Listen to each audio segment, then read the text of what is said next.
Good day everyone, this is Alvin again from the Philippines, and we just witnessed the recently concluded Miss International 2019 with Thailand winning their first Miss International title. And today, I will be giving up my reviews. We will be talking about each part of the 4 hours of the show. And of course, as usual, as I review the pageant, I will be rating them as well. And at the end of this video, the remaining score will be my overall rating for the pageant. So everything starts with 100 points. And any moments that disappointed me in the show will result to a deduction of points. So it depends on me on how much I will deduct. And of course, if there are some great moments that I really like, so I will be adding points as well. So the show runs exactly for 4 hours, as what I have said. Now, what do I have in my mind before the show? Of course, my prediction. Mainly Venezuela, because Global Beauties and Missology doesn't have Venezuela in their prediction. So I am confident with my own list, but at the same time, a little bit nervous because how come these people are ignoring Venezuela? So I told myself, hopefully, Venezuela will make it through the first cut, and that would make me breathe normally again. So first of all, the ladies started wearing their national costumes. I love that. I love how it was presented by region, and I love how it started bringing so much excitement to me as a viewer. So this is also an improvement for the production of Miss International. But what killed my excitement is the camera angles. I really do not like the angles where the camera seems like at the bottom and pointing at the ladies on top, and because of that, I have to deduct 2 points because the camera angles makes me very dizzy. The winner of the best in national costume is Vietnam, and for the photo shoot, I really do not like when the host keeps on saying to look at the photographer in front, because isn't it supposed to be rehearsed already? So I will deduct 1 point for that, dropping the score to 97. Next is for the speech of Mariam Velasco, Miss International 2018 from Venezuela. My goodness. She gave a very, very beautiful message, and she looked stunning. What I love about it is that she doesn't sound rehearsed, and she seems very genuine in giving her message, and a great reign for sure. Now let's proceed with the first round of the competition. I mean the second round, I believe, the evening gown competition. Again, I really do not like the camera angles because it doesn't give equal focus on the ladies. So I have to deduct another 2 points for this, dropping the score to 95. So I really wish, I'm not sure if they are doing rehearsals for the camera angles, because for some sets of ladies, they have this angle. For the next set, they have a different set of angles. And to be honest, those angles aren't really good. I mean, not everyone are given the same amount of exposure, especially on the cameras. Now, for the evening gown performances that I love, I only picked 3. Indonesia, I literally said wow when I saw her came out in her evening gown. She looked stunning, and the way the gown was designed, especially on the upper part and the effect of the dropped strap, is just beautiful. Venezuela, when I saw her in that evening gown, I just told myself that there's no way that someone like her won't make it in the top 15. She looks stunning. Her evening gown choice was perfect.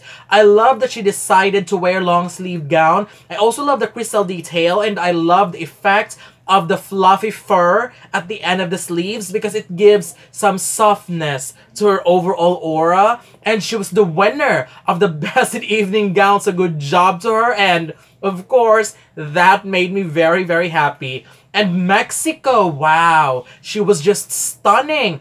Beautiful face and excellent choice of gown as well. So these are the 3 ladies who truly impressed me during the evening gown competition. Indonesia, Venezuela, and Mexico. Of course, Venezuela is my top favorite. And then the dreaded waiting game, where we have to wait for more than 30 minutes for the tabulation, I believe. And we all see, what we are seeing are just replays of evening gown and national costume. I actually fell asleep while waiting. So I hope they'll work on that. Japan is a highly advanced country when it comes to technology. So I hope they'll work it out in the future editions and making the tabulations very fast. In that way, the viewers like us will not be spending so much time waiting and watching those replays. And in that case, I will deduct 5 points for all the long waits, dropping the score to 90. Now let's proceed with the swimsuit competition. The presentation was a little bit fast. I was about to comment on that, but then I realized that they have already done with the competition prior. So this is just a short presentation before giving the award. And the winner for Best in Swimsuit was Uganda. So I am so happy and proud seeing her receive the award, because this is such a beautiful moment. And I am glad that they gave the award to her, because it is a very deserving choice. For the swimsuit preliminaries, I did not make my reviews, but I think it was between Uganda, Venezuela, and Mexico who truly impressed me during the swimsuit preliminaries. I did not make my review because, of course, the way they broadcast that preliminary was just... Seriously, I do not like the camera angles and the way it was presented. I mean, it doesn't look like a big 3 pageant. So I really hope they will work on that as well. If they wanted to telecast or make a live presentation of the swimsuit preliminaries, then they really need to work hard in giving a beautiful and perfect way for us viewers to see it as well. And the top 15 finalist announcement, so let's begin with that, were Venezuela. I mean, I was literally screaming because I am so happy that she made it in. I am very happy that she placed it. I'm very glad that they called her first, because at least my nervousness didn't torture me. Thailand is another pleasant surprise. She was in my list, so I'm very glad she's in. United Kingdom, my sentimental favorite, another happy moment for me. Hong Kong, she's also in my list. So, you know, I'm kind of in a heaven moment after that continuous successful placements in my prediction. Uganda, no surprise. Netherlands, she wasn't in my list, but she was in my radar. I mean, somewhere out there floating, so not really a huge surprise. Vietnam, same as Netherlands, not in my list, but not really a huge surprise too. Finland, another satisfactory moment for me because I really liked her a lot, and I'm very glad that the judges noticed her. Puerto Rico, she's also in my list, and I am happy that she's in. Belarus, not on my list, but she's okay. And Colombia, another favorite, so not a surprise. Philippines, well, there's no way that she won't be making it, so not a surprise. Mexico, another front runner, so I'm happy that she's in.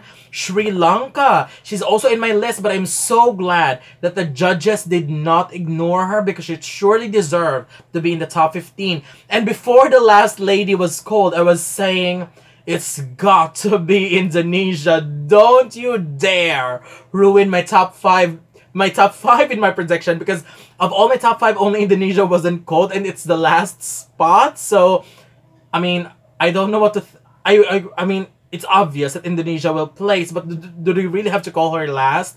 So when Indonesia was announced, I was so happy, because this is a very satisfying top 15 for me. As what I have said in my post earlier while watching the coverage, there are ladies who are not on my list but placed, but they are not far off in my ranking. So I am not really that surprised that they made it in. From my top 20 list, I have 12. So knowing how unpredictable Miss International is, that is already a huge accomplishment for me. So I'm very happy getting 12. So good job to me, I believe. Now for the ladies in the top 20, in my top 20 that did not make it in, Belgium, I feel sad for her, but she did well. And probably not just good enough for the judges.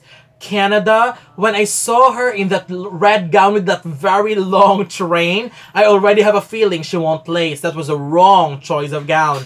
Costa Rica, not really a big deal for me, especially after the very clumsy swimsuit preliminary performance, although she's beautiful. India, another poor choice of gown. It was, oh my gosh, just a wrong choice. So not a surprise that she did not make it in. Japan, I feel bad for her. She looked amazing tonight, but I have to admit the top 15 are way stronger.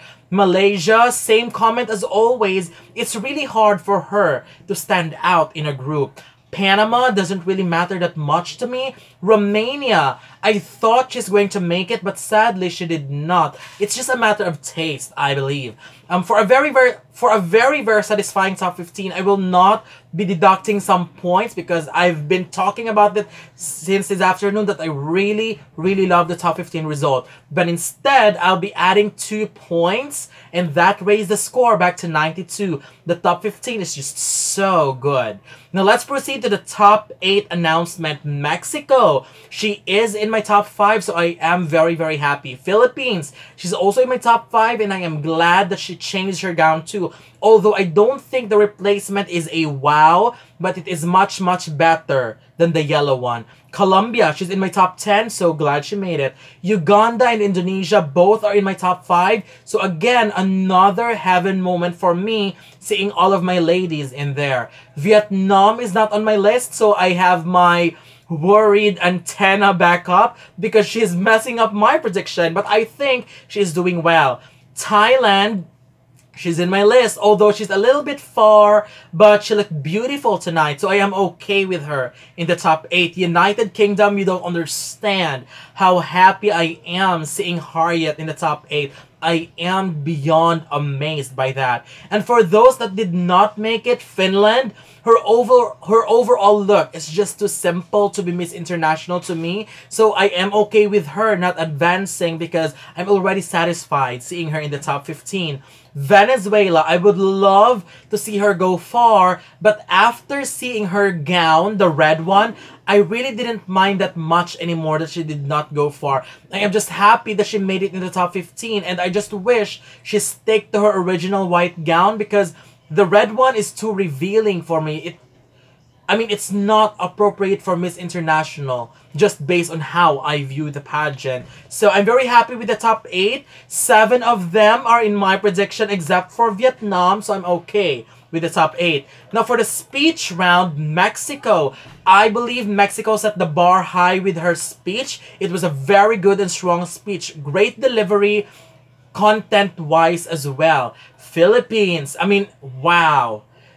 She just delivered a winning speech. I have no words. Content-wise, delivery-wise, personality-wise, she was just outstanding. But my goodness, I don't understand Japanese, but based on how the interpreter translates her answer, she sounded like she's struggling with the translation, and her delivery is just exhausting to listen to. I was actually worried because the interpreter might ruin her chances. Colombia, it's good, but I cannot find that wow factor. Plus the way she ends it, it sounds like she still wanted to continue, then she decided to just end it. However, it was a decent answer, but I was left wanting for more. Uganda, first, I like the new gown choice of Uganda. I really like Uganda's delivery. She sounded so genuine, and she seems like she really meant everything that she is saying. And I loved it too. The delivery could be better, but I understood why it happened. And she seems a little bit timid, but Uganda, I just loved her. Indonesia, oh my gosh. Indonesia's delivery is full of conviction. I really love her message and one of the best speeches of the night. But then again, the same interpreter as Philippines, oh my goodness. I am so pissed listening to her translation, especially if you compared it to other interpreters who are delivering the responses of the other ladies very well, confidently, and straight. For her, the interpreter doesn't sound confident, and she seems to stop every now and then. And for Indonesia, she even stopped or paused for about 3 seconds. So, just based on the interpretation, it wasn't really good. Especially that the fight for that round is very close. So that interpreter could actually could affect the entire result. Vietnam, I really commend Vietnam for trying her best to speak English. I did not understand some of her words though. Thailand gave the sweetest message of all. I also love the involvement of the hands as she speaks because I find sincerity in it, especially in public speaking. And honestly, I like her speech, but I really did not consider it a winning speech at that time. United Kingdom, I am really glad that she talked about her works. She was confident, she was beautiful in her speech, she was one of the good ones as well.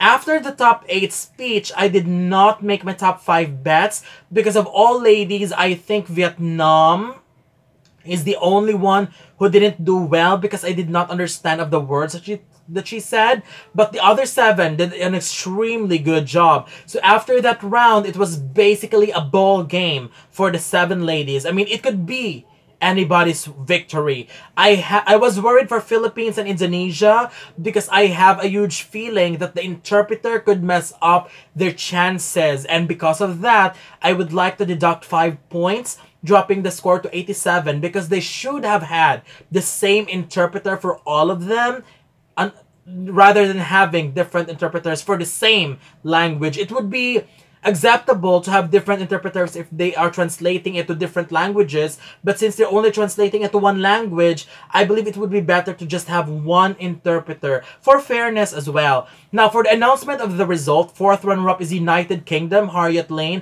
I am so happy for her finishing the top 5. Well deserved, for sure. 3rd runner-up is Colombia, Alejandra Vengoechea, another good placement, so not surprising. 2nd runner-up is Uganda, Evelyn Namatovu. I am amazed at how they gave a high placement for her, but I got her placement right, so I'm very happy about that. I mean, she did well, but I did not expect her to really go that far, but it's okay. It's a very acceptable result. 1st runner-up is Mexico, Andrea Toscano, another well-deserved placement. Her speech was extremely good. I even consider her as a possible winner, so seeing her as 1st runner-up, good for Mexico. Now, before they announce the winner, here are my thoughts after looking at the 4 ladies in there at the back, which made me very happy because all are Asians, beautiful Asian women.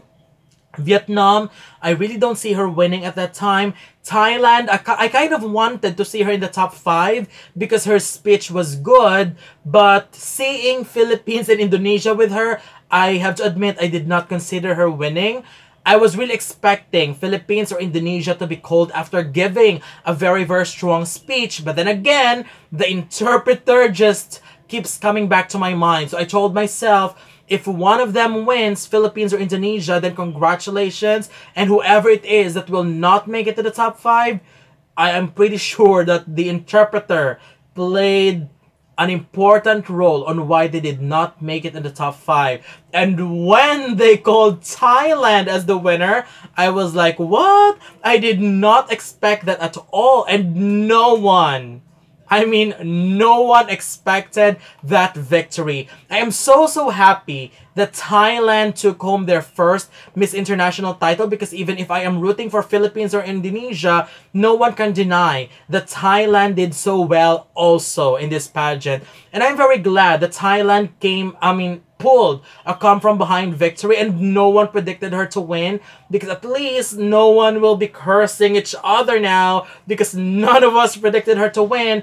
And Thailand's reaction was just priceless when she was announced as the winner. And I also love the sound effect that the organization or the production team have added to make the announcement of the result more exciting. I really enjoyed that. I mean, for Thailand, she was just shocked when she was announced as the winner. I mean, everybody, even the ladies behind them, was shocked. I mean, a good shock though. Sri Lanka, I just noticed her. She just ran to her right away and hugged her. So that's a very good moment to see. And everybody ran to her right away. So it was such a beautiful moment seeing the ladies supporting each other. So I really love the tagline of Miss International, which is cheering all women, and that's what we noticed, and that's what we have witnessed after that coronation. Such a beautiful moment for Miss International. Plus, she won Miss International Asia.